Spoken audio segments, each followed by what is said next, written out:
Om Swastiastu.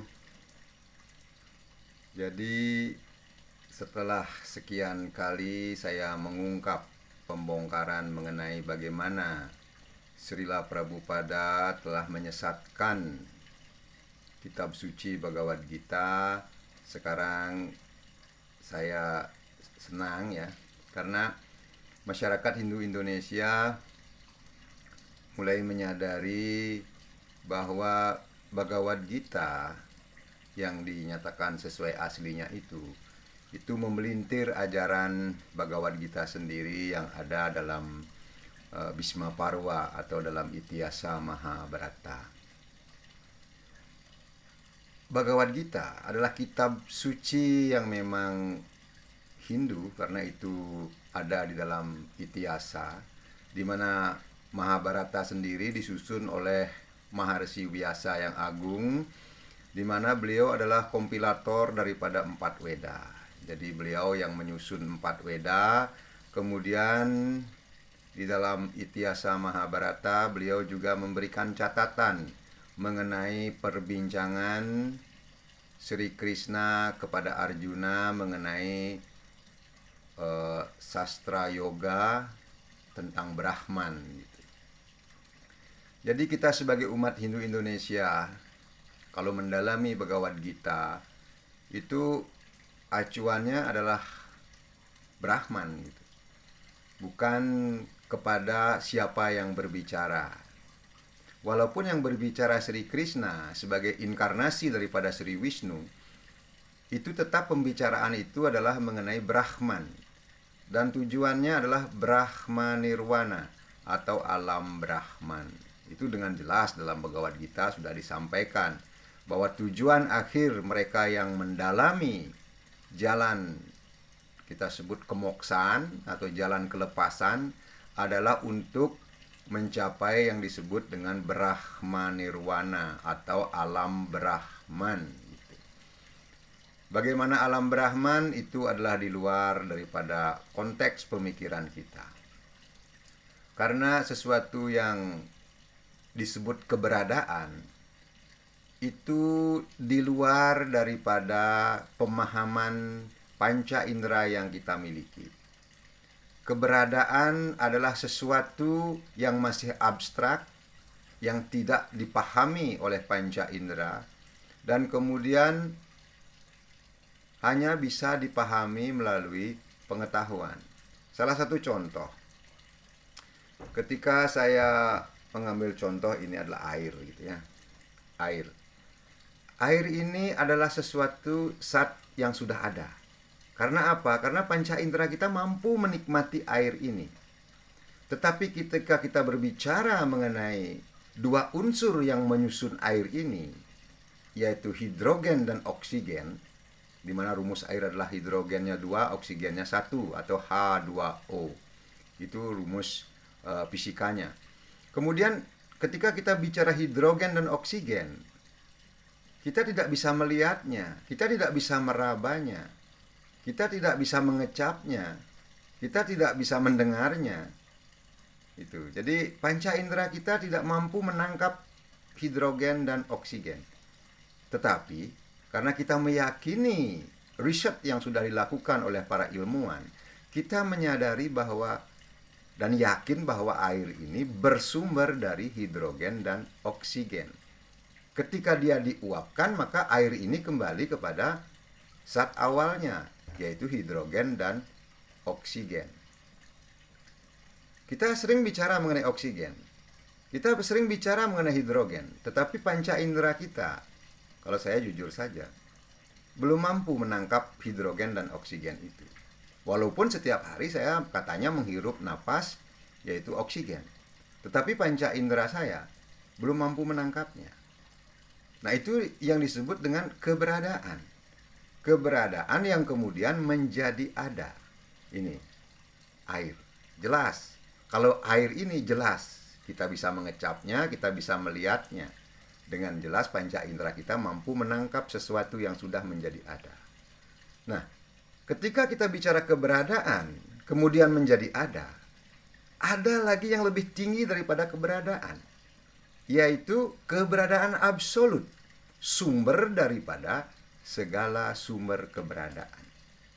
Dan itulah yang dinyatakan dalam Weda sebagai Brahman. Gitu. Jadi kalau keberadaan saja kita tidak bisa tangkap dengan panca indera, maka Brahman bagaimana? Disinilah Bhagavad Gita memberikan pemahaman kepada kita mengenai sumber daripada keberadaan, yaitu Brahman. Jadi pada saat ini kita jelas tahu bahwa Bhagavad Gita itu memang kitab suci Hindu. Dan kemudian Srila Prabhupada melakukan vandalisme terhadap kitab itu demi kepentingan pribadinya. Nah, di sini kita harus benar-benar menyadari mana itu Bhagavad Gita yang belum divandalisme. Jadi saya sarankan kepada umat kita, bacalah Bhagavad Gita yang merupakan usaha yang keras daripada leluhur kita, seperti beliau Pak Ido Bagus Mantra, Pak Puja, itu dan lain sebagainya, di mana di sana tidak ada mengarahkan kemanapun gitu.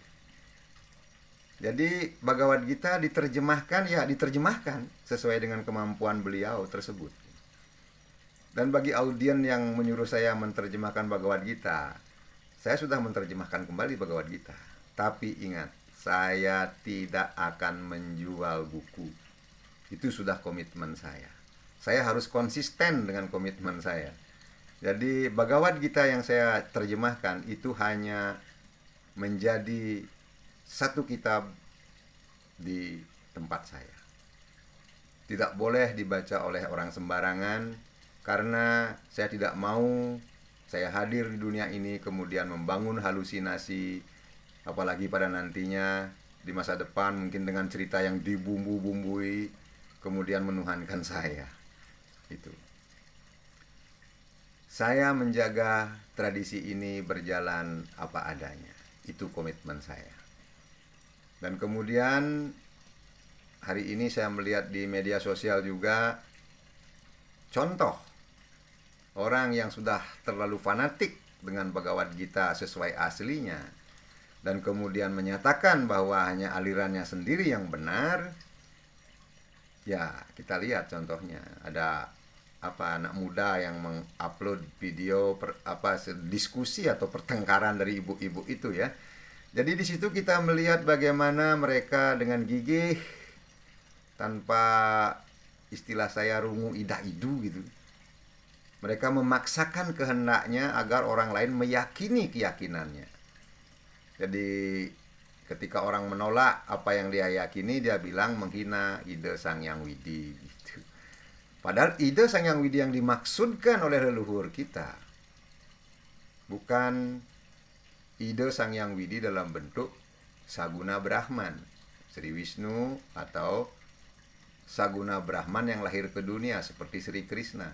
Kenapa? Karena leluhur kita mengacu kepada sumber daripada segala sumber keberadaan itu, yaitu keberadaan daripada Brahman.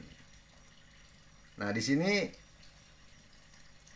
dibutuhkan pemahaman yang lebih dalam lagi, karena untuk keberadaan saja,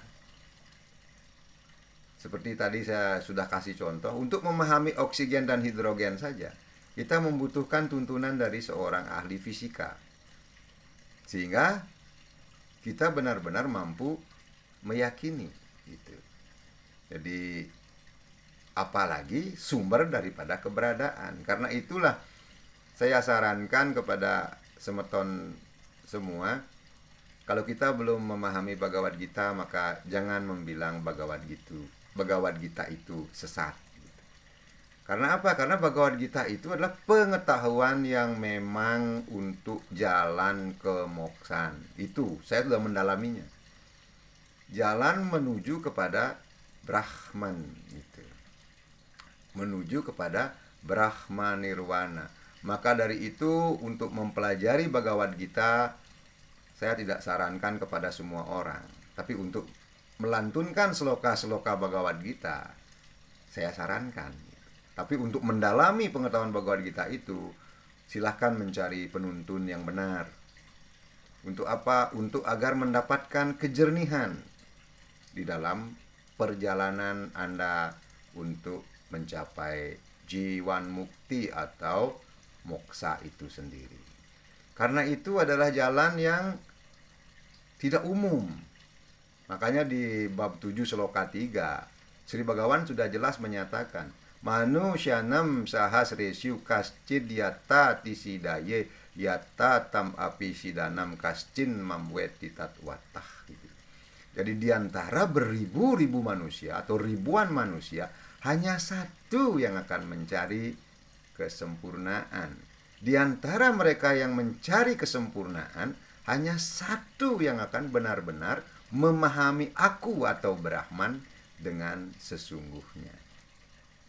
Nah, karena itu, di dalam Bhagavad Gita sendiri sudah memberikan suatu pembatasan bagi jalan moksa itu sendiri. Dan itu memang sudah aturan daripada Tuhan melalui hukum alamnya. Karena itu, di Bali leluhur kita kemudian menyampaikan hal ini mengenai dua jalan itu, yaitu jalan Jnana Yoga, itu ngelinggihan ide pandita dari zaman dulu. Makanya wenten mulang linggo, ngelinggihan wedo, ngeloko palesraya gitu. Jadi itu jalan sannyasa, jalan melepaskan keduniawian. Makanya sebelum melinggih dan jadi pandita, beliau-beliau itu sudah memutuskan hubungan dengan keluarganya. Tidak lagi memiliki orang tua, tidak lagi memiliki anak, karena semua adalah anak-anak beliau gitu. Nah, disinilah yang menjadi sebenarnya jalan yang disebut dengan jalan Jnana Yoga itu. Dan kemudian leluhur kita juga di dalam Trisadako itu ada Ksatrio Putus. Itu di sana adalah jalan Karma Yoga. Itu jadi jalan Karma Yoga itu adalah jalan bagi seorang pemimpin sejati yang memahami yang disebut dengan Karma Yoga atau menjadi seorang tyagi, yaitu berbuat dan tidak terikat pada hasil perbuatan. Jadi dua jalan ini sudah jelas diimplementasikan di dalam tradisi pengetahuan Weda di Bali. Sehingga sebelumnya kita mengenal ada Sang Katrinikaton, yaitu dua pandita, Siwa dan Buddha, dan satu Ksatrio Putus gitu.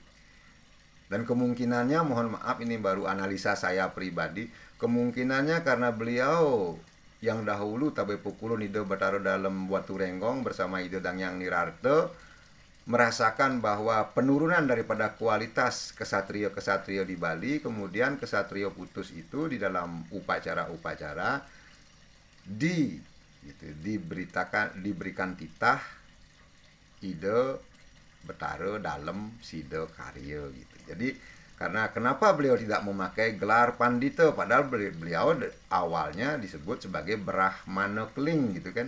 Tetapi justru kemudian beliau mendapat gelar Raja Resi, yaitu Betara Dalem gitu. Nah, disinilah kemudian ketetapan itu sudah dibuat 500 tahun yang lalu kurang lebih oleh beliau-beliau yang mendesain tradisi kita di Bali gitu. Nah, karena itulah jalan Jnana Yoga dan Karma Yoga ini memang jalan yang sangat-sangat penting untuk dipahami melalui kitab suci Bhagavad Gita.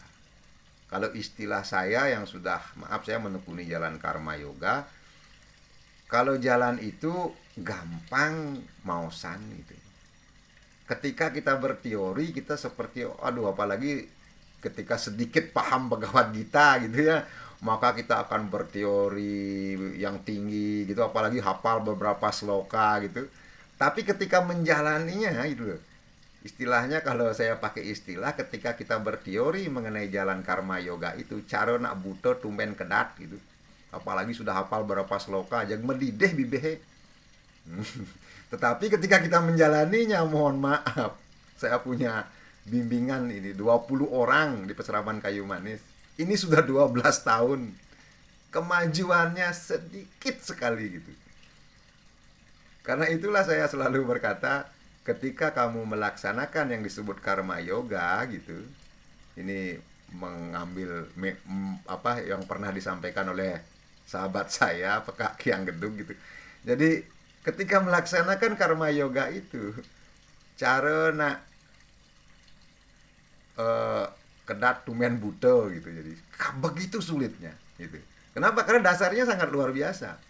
Karmani ewa dikaraste mapalesu kadacana. Jadi lakukan perbuatan yang sudah ditetapkan untukmu dengan tidak terikat pada hasilnya gitu. Ini satwam gitu. Tidak terikat pada hasil. Bagaimana? Padahal yang sering sekali terjadi adalah sloka yang berikutnya yang bersifat rajas, ya kan? Karmani ewa dikarase ma palesu kadatan ma karma pala hetur bur mate sangos tawa akarmani gitu. Jadi janganlah hasil engkau jadikan alasan dalam berbuat gitu. Kenapa? Karena kebanyakan manusia berbuat berdasarkan hasil yang akan didapatkan gitu. Jadi keterikatannya dalam perbuatan adalah karena hasil daripada perbuatan tersebut. Kalau dalam Bhagavad Gita dijelaskan dalam bab selanjutnya itu disebut dengan tindakan yang bersifat rajas gitu. Dan yang terakhir adalah jangan kamu terikat untuk tidak melakukan perbuatan yang sudah ditetapkan untukmu gitu. Jadi ini merupakan kondisi perbuatan dalam sifat tamas gitu. Kita mengabaikan perbuatan yang sudah ditetapkan kepada kita. Lebih memilih perbuatan-perbuatan yang tidak ditetapkan kepada kita gitu loh. Padahal di bab 3 kemudian dijelaskan para dharma baya wahah, bahwa melakukan perbuatan yang tidak ditetapkan untuk kita itu sangat berbahaya gitu. Ya contoh misalnya, maaf nih kalau yang paling tinggi saya pakai contoh, ketika seseorang belum siap menjadi pandita gitu, masih terikat dengan duniawi sangat kuat, kemudian beliau memaksakan diri untuk jadi pandita, maka ya mungkin melihat, oh jadi pandita itu bagus, jadi pandita itu begini, saya bisa mensucikan diri, itu alasan awalnya. Tapi kemudian terjebak kepada perilaku yang maaf di luar daripada sannyasa asramo itu. Ya kita sudah lihat contohnya, ada yang medulangan, ada yang tiktokan, ada yang banyak pamer gitu kan. Apalagi bawa tongkat komando yang pendek, tongkat komando raja gitu. Inilah apa namanya hal-hal yang disebut dalam Bhagavad Gita itu para dharma baya wahah. Melakukan bukan swadharma kita itu sangat berbahaya. Karena itulah ketika saya memulai menjalani pengetahuan Bhagavad Gita ini, saya memulai dengan karma yoga. Karena jalan sannyasa adalah jalan bagi orang yang sudah sangat maju dalam karma yoga gitu. Tidak lagi ngitungan apa, sudah melepaskan keduniawian, memfokuskan perhatian hanya kepada ide Sang Hyang Widi. Nah ini pandita-pandita yang bisa kita teladani dari masa lalu, beliau melakukan Surya Sewana, kemudian Melokopala Serayanya adalah membantu umat gitu. Nah disinilah kita benar-benar harus memahami Bhagavad Gita itu dengan petunjuk yang benar gitu. Jangan sampai para dharma baya waha. Jadi jangan sampai yang bukan swadharma kita itu yang kita ambil gitu. Padahal kita inginnya mungkin di awal, oh tujuan saya mencapai moksa gitu. Saya harus jalan moksa ini. Dan banyak sekarang dari sampradaya menyampaikan sewa. Sewa itu pelayan gitu. Jadi kalau saya kurang setuju dengan kata sewa itu disebut pelayan. Yang disebut sewa itu adalah menjalankan tanggung jawab gitu. Kalau Anda seorang A, profesi Anda begini, disitulah Anda bertanggung jawab terhadap tugas atau garis tanggung jawab Anda. Makanya manawa sewa, madawa sewa diterjemahkan menjadi melayani manusia sama dengan melayani Tuhan gitu. Kalau saya koreksi itu, Madawa sewa, manawa sewa. Bukan melayani, melakukan tanggung jawab terhadap manusia sama dengan melakukan tanggung jawab terhadap Tuhan. Kenapa? Karena Tuhan tidak butuh pelayan gitu loh. Nggak ada. Saya belum menemukan kata pelayan dalam Bhagavad Gita. Yang ada adalah bakta. Bakta ini adalah orang yang betul-betul memiliki hubungan batin, belief atau keyakinan yang kuat terhadap Tuhan gitu loh. Bukan pelayan. Tuhan nggak butuh pelayan. Coba Anda lihat dalam Bhagavad Gita ada di sana. Aku tidak menerima dosa siapapun. Aku juga tidak menerima persembahan siapapun. Kalau Tuhan bersikap netral dalam kemahakuasaannya, terus Anda mau jadi pelayan? Bukan. Makanya di dalam Bhagavad Gita bab 10 coba Anda lihat. Nara namca nara dipam. Di antara manusia aku adalah raja. Kenapa? Kembali kepada sloka 7.3 tadi. Bahwa di antara beribu-ribu manusia hanya satu yang akan mencari kesempurnaan. Itu. Jadi manusia-manusia yang mencapai kesempurnaan itu adalah manusia-manusia yang memiliki kualifikasi raja resi. Itu sudah jelas. Ada maharsi dalam Bhagavad Gita, ada raja resi.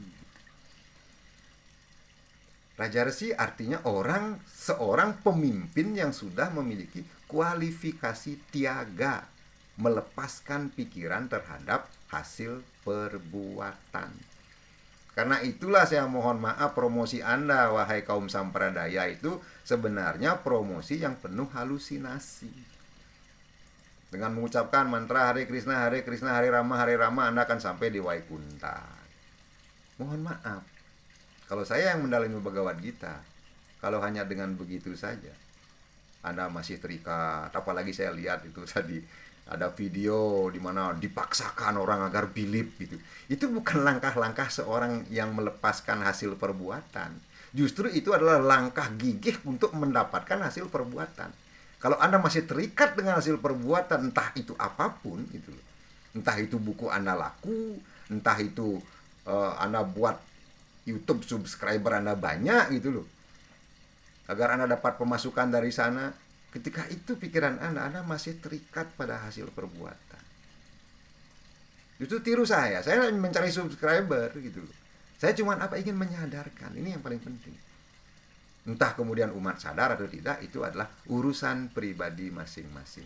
Karena saya menjalankan tugas saya, karena saya sudah mendalami Bhagavad Gita, saya memahami kebenaran dari Bhagavad Gita yang berbeda dengan Srila Prabhupada. Kemudian saya ingin menyampaikan kepada umat kita bahwa hidup kita dalam tradisi budaya Bali sudah sangat sesuai dengan Bhagavad Gita.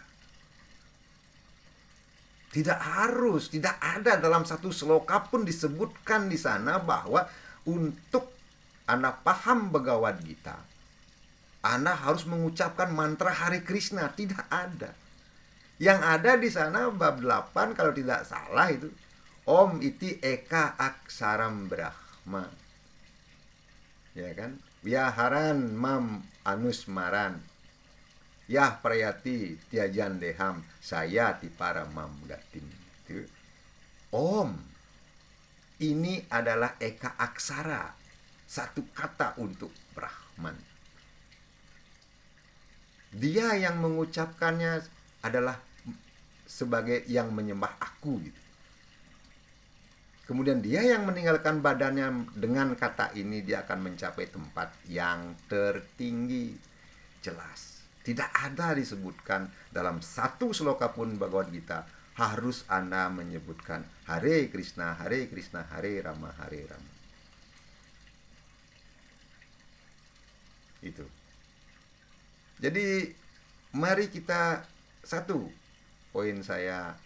Sekarang kita menyadari tidak lagi seperti sebelumnya saya dengar bahwa Gita kitab sesat. Itu bukan kitab sesat. Itu adalah kitab suci agama Hindu. Kalau kita membilang agama. Bhagavad Gita harus dipelajari dengan tuntunan orang yang benar-benar memahami tentang jalan kemoksaan.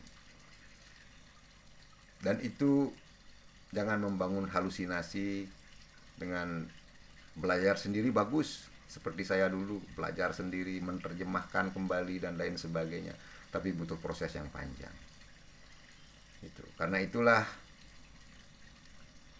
yang kita hindari saat ini adalah, maaf, cara-cara berpikir halu yang dimana pada nantinya merongrong, meruntuhkan sendi-sendi dasar yang benar daripada leluhur-leluhur kita.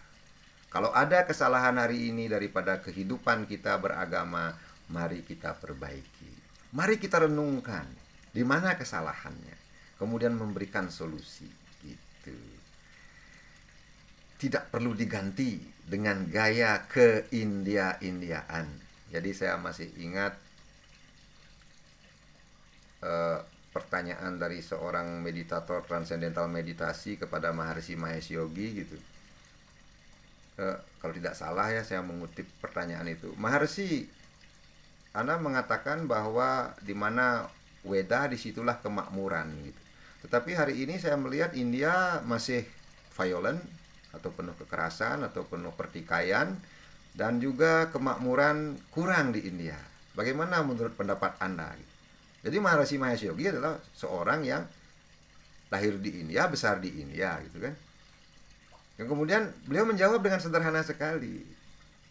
Saya tidak membilang bahwa harus di India, bahwa di mana Weda diturunkan, di sana kemakmuran akan datang. Tidak.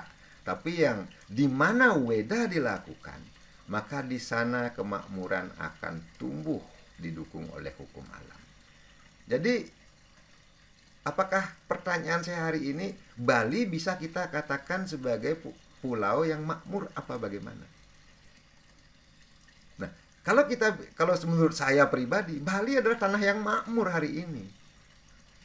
Kekerasan tidak terlalu keras, persentasenya kecil, masih bisa diatasi oleh kepolisian. Jadi Bali itu sudah melakukan Weda gitu loh. Walaupun tidak diturunkannya Weda di Bali, tapi melakukan Weda itu. Masyarakat kita dengan yadnya telah melakukan Weda itu. Dengan melalui panca yadnya ini. Nah, ada sisi lain yang digedengung-dengungkan oleh Sampradaya. Yadnya ini menimbulkan kemiskinan. Bener nggak?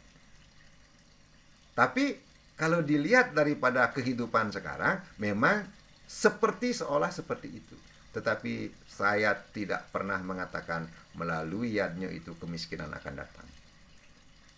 Karena sudah jelas dalam bab 3 disebutkan bahwa melalui yadnya maka aku akan menurunkan kemakmuran.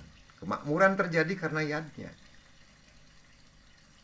Jadi ketika sekarang ada jargon-jargon dari Sampradaya bahwa yadnya itu memiskinkan gitu, saya tanya, saya beryadnya loh dengan teratur, panca yadnya itu saya jalankan sampai hari ini. Mohon maaf, saya masih bisa makan 3 kali sehari gitu. Jadi saya tidak perlu menjadi peminta-minta karena saya melakukan yadnya. Dan kalau Anda tanyakan di rumah saya, yadnya yang saya gelar pun, maaf, untuk pribadi, untuk di masyarakat itu tidak main-main gitu. Tapi sampai hari ini saya masih makan 3 kali sehari, masih bisa tersenyum, masih bisa membuat video, dan semoga ada yang menyadari video yang saya buat. Tapi kalau masalah kemudian permasalahan yang kita hadapi intern, nanti saya akan buat video sendiri mengenai hulu dan teben Agamo Tirta gitu. Karena Agamo Tirta mengenal hulu dan teben itu nanti kita bahas dalam video tersendiri. Nah, karena itulah hari ini kita sudah memiliki kesimpulan bahwa Bhagavad Gita adalah kitab suci Hindu, tidak perlu diragukan. Hanya Bhagavad Gita sesuai aslinya sangat-sangat tidak cocok untuk kita umat Hindu di Nusantara. Karena secara teologi Srila Prabhupada sudah mengubah teologi yang ada dalam Bhagavad Gita itu. Di mana Brahman merupakan yang tertinggi, kemudian Srila Prabhupada menyampaikan bahwa Sri Krishna yang lebih tinggi daripada Brahman. Akibat daripada bab seloka di bab 14 yang terakhir, di mana kata Brahmano dia terjemahkan dengan kata Brahman. Jadi aku adalah sandaran Brahman gitu. Padahal sebenarnya Brahmano saya temukan di dalam beberapa sloka sebelumnya, kata Brahmano itu mengacu kepada Dewa Brahma. Aku adalah sandaran daripada Dewa Brahma. Karena bab 14 itu memang membahas mengenai penciptaan daripada Dewa Brahma. Jadi itu dia tikung, dia plesetkan menjadi aku adalah sandaran Brahman. Jadi kalau Anda Hare Krishna tolong teliti Bhagavad Gita. Cek arti kata Brahmano di dalam beberapa bab sebelumnya. Kata Brahmano selalu mengacu kepada Dewa Brahma, bukan Brahman. Itu yang bisa saya sampaikan hari ini. Semoga menambah wawasan kita mengenai perbedaan antara teologi Sampradaya dan teologi kita di dalam Hindu Nusantara. Semoga bermanfaat untuk semeton umat Hindu se-Indonesia. Om Shanti, Shanti, Shanti, Om.